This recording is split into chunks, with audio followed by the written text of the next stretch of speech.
बड़ी गलती कर दी है इसराइल के ऊपर हमला करके, लिहाजा अब ईरान का जो ऑयल है वो खतरे में नजर आ रहा है। इंडिया के जो हैं वो इसराइल के साथ ताल्लुकात भी अच्छे हैं और फलस्तीन के साथ भी अच्छे हैं, अभी उन्होंने खुद कहा है ताल्लुकात हैं, अगर वो चाहे वो जंग रुकवा सकता है, लेकिन वो भी तो खुल के ना इसराइल की भाई हिमायत कर रहा है। इसराइल की तरफ से भी ये कहा गया और जो मिडल ईस्ट के एनालिस्ट हैं वो भी यही बात कर रहे हैं कि इसराइल की तरफ से ईरान के ऑयल एंड गैस को निशाना बनाया जाएगा, टारगेट किया जाएगा। 7 अक्टूबर को बीबी नेतन्याहू की पॉपुलैरिटी इसराइल के अंदर सिर्फ 15% रह चुकी थी। उस दिन अगर इलेक्शन होता तो उसने इलेक्शन हार जाना था। आज फिर उसकी पॉपुलैरिटी आसमान को छू रही है। आज इलेक्शन हो तो वो फिर जीत जाएगा। ईरान को पता है कि इसराइल को अमेरिका खुली सपोर्ट दे रहा है। $30 बिलियन का असला सिर्फ और सिर्फ जो है वेपन्स वो अमेरिका ने इसराइल को दिए हैं। ईरान को ये सारा, ईरान को पता है कि मैंने सारी चीज़ें खुद लेनी है। उसे ये भी पता है कि मनहूस उसके हमसाए जो और दूसरे इस्लामी ममालिक जितने भी हैं उन्होंने उसको टके की सपोर्ट नहीं दी। लेकिन आज मेरा चीमा साहब आपसे भी ये क्वेश्चन है और 2 बिलियन मुसलमान और दूसरे लोगों से भी क्वेश्चन है, क्या आप अंधे आंखों से इसराइल को स्टडी नहीं कर पाते वो किस तरीके से दुनिया के बेकाबज हो चुके हैं? नुकसान पहुंचा से टेक्नोलॉजी में बहस, एयर डिफेंस में बहस, एयर डिफेंस उसका एंटी एयर डिफेंस सिस्टम इतना ज्यादा स्ट्रॉन्ग है, तो आपको नहीं लगता कि ईरान ने जल्दबाजी कर दी नसरुल्लाह का बदला लेने में? देखें, जो इसराइल है वो इस वक्त पूरी दुनिया से मैं समझता हूँ आगे जा रहा है। वो इस वक्त AI में भी हमसे बहुत आगे है। अगर आप अमेरिका से भी आगे देखें तो इसराइल उससे बहुत आगे जा रहा है।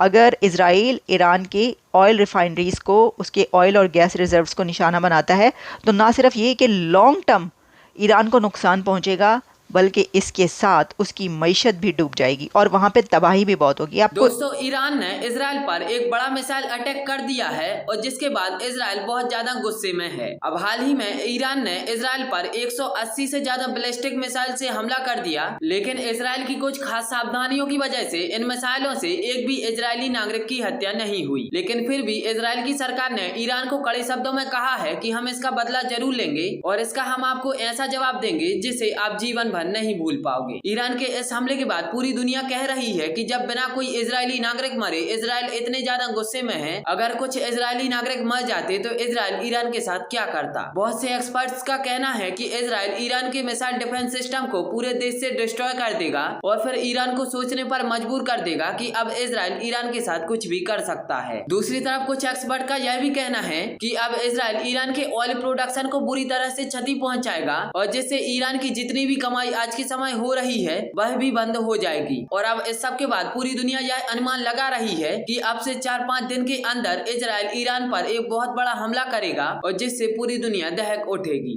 को टारगेट करेगा, उनकी मिलिट्री बेस को टारगेट करेगा, लेकिन ये मिसाइल के इसराइल को नुकसान पहुंचा सकते। टेक्नोलॉजी में बहस, एयर डिफेंस में बहस, एयर डिफेंस उसका एंटी एयर डिफेंस सिस्टम इतना ज्यादा स्ट्रॉन्ग है, तो आपको नहीं लगता कि ईरान ने जल्दबाजी कर दी नसरुल्लाह का बदला लेने में? देखें, जो इसराइल है वो इस वक्त पूरी दुनिया से मैं समझता हूँ आगे जा रहा है। वो इस वक्त AI में भी हमसे बहुत आगे है। अगर आप अमेरिका से भी आगे देखें तो इसराइल उससे बहुत आगे जा रहा है। इसराइल के साइंटिस्ट इस वक्त टॉप पे हैं, जो कि उनका एयर डिफेंस है उसको पूरी तरह से इतना उन्होंने ताकतवर बना दिया है कि पूरी दुनिया उनका मुकाबला नहीं कर सकती है। सही हो गया। और इसराइल का अगर हम देखें तो वो साइकोलॉजी के लिहाज से भी हमसे बहुत आगे जा रहे हैं, जिसकी वजह से किसी भी मैदान में वो हमसे जो है ना वो बाजी लेके जा रहे हैं। एजेंसियां बड़ी स्ट्रॉन्ग है, मुसाद घर में घुस के मारती है और पता भी नहीं चलता। बहुत स्ट्रॉन्ग एजेंसियां। मैं समझता हूँ कि वाकई ईरान ने जल्दबाजी की है, लेकिन अगर हम एक वे में देखें तो ईरान ने अपने डिफेंस में ये सब कुछ किया है, क्योंकि गुस्से से 100 मिसाइल चला देना आपके।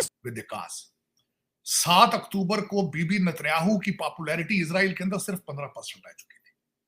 उस दिन अगर इलेक्शन होता तो उसने इलेक्शन हार जाना था।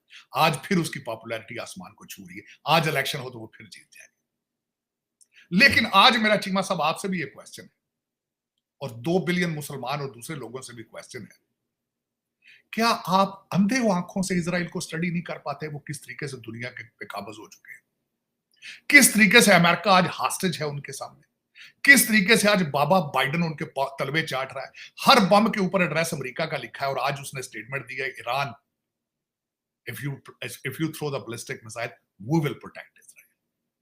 पिछली दफा जब उन्होंने मिसाइल फेंके थे, बल्कि उन्होंने ईरान ने पिछले दिनों कहा अमेरिका ने हमारे साथ धोखा किया, क्योंकि इन्होंने वहां से जो ड्रोन उड़ाए थे सारे के सारे इंटरसेप्ट किए थे अमेरिका।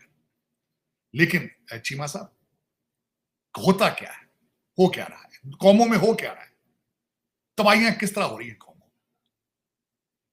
मैं आज इसी मौके पर जब मैं I am very impressed by Netanyahu, I am very impressed by the Israel's operation, the way they are operating it.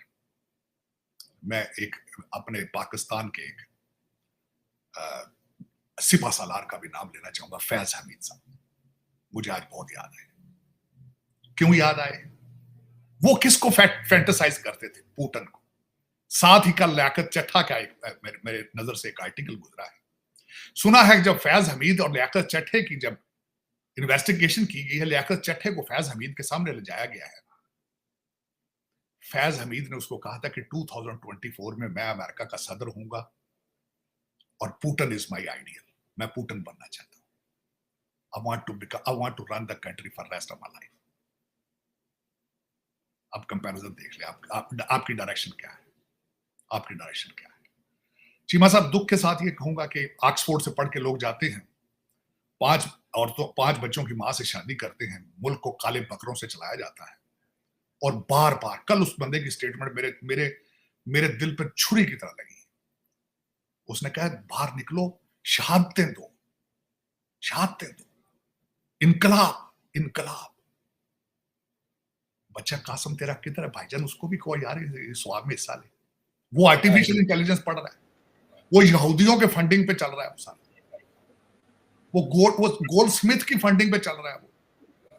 और मेरी नस्ल को कहते हो गोलियां खाओ तुम्हारे पावर पॉलिटिक्स के लिए, तुम्हारी मैकियावेली सियासत के लिए पाकिस्तान के बच्चे गोलियां खाएं। उसने कहा ये बुज़दिल है। कहते हैं जो एहतजाज था, कहते हैं तुम्हें डी चौक पहुंचना है चाहे तुम्हें 2 दिन लग जाए। अब आज he is desperate to see dead bodies of the kids. आज वो पाकिस्तानी बच्चों की लाशें देखना चाहता है। करना क्या? मैं पूछना चाहता हूं, आपकी पूरी कौम से पूछता हूं, आज इमरान खान को प्राइम मिनिस्टर बना दिया जाए, पाकिस्तान बचा लेगा? किस तरह बचाएगा? काले बकरों से, मुर्गियां जला के, जिनों से बचाएगा ये? आज आपका स्कैंडल कहते हैं जी बीबी फलाने के बाल चेक किए गए अडयाला जेल, तो फिर की हो गया? वाल दे मुतबरक ने हाथ नहीं लाना। ਤੁਸੀਂ ਮਰੀਮ ਨੂੰ ਆਵਾਜ਼ ਦੀ ਵੀਡੀਓ ਫਿਲਮਾਂ ਬਣਾਉਂਦੇ ਸੋ, ਇਹ ਫੋन कर करके पूछता सी तो कुसराना 1 के 2 ने। राने सनाउल्लाह को पूछो ना उसके साथ क्या किया था जेल में। अब कहते हो उसके बाल शहीद कर दिया, उसका बाल शहीद हो गया, बीबी के बालों को हाथ लगाया। चीमा साहब, दर हकीकत आज मैं इट्स अमेजिंग, लेकिन मैं बल्कि क्वेश्चन, आज कोई है माई का लाल, कोई मुसलमान 2 बिलियन में से जो स्टडी कर रहा यूनिट 8200